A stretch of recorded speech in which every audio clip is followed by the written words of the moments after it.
Welcome everyone. So yesterday we discussed one very important concept, that how melting point of a solid is related to the strength of the force of attraction between its particles. Today we will discuss one question based on this concept.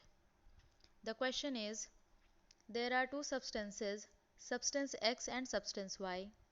The melting point of substance X is 65 degrees Celsius and melting point of substance Y is 80 degrees Celsius. In which of these two substances the force of attraction between its particles is stronger? The only information provided in this question is about the melting point of these two substances. Substance X is having melting point 65 degrees Celsius and substance Y is having melting point 80 degrees Celsius. On the basis of this information, we need to answer in which of these two substances the force of attraction between its particle is stronger. To answer this question, first we need to find the relation between melting point of a solid and the strength of force of attraction between its particle.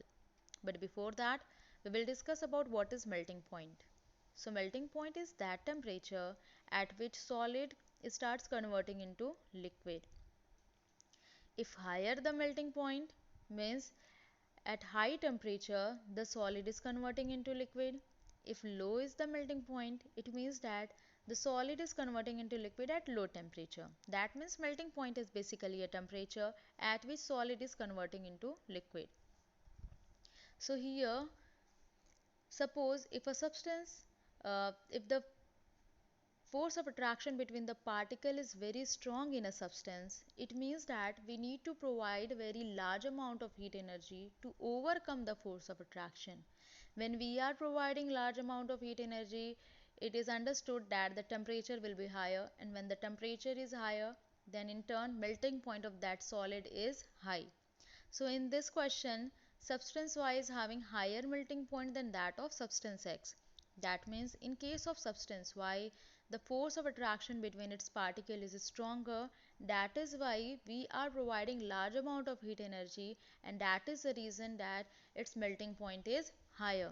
Whereas in case of substance X, the force of attraction between its particle is weak, and that is why its melting point is weak, because when we are providing small amount or comparatively small amount of heat energy, then also it is converting from solid to liquid state, and that is the reason that its melting point is lower than substance Y. So this is the relation between melting point of a solid and the strength of force of attraction between its particle.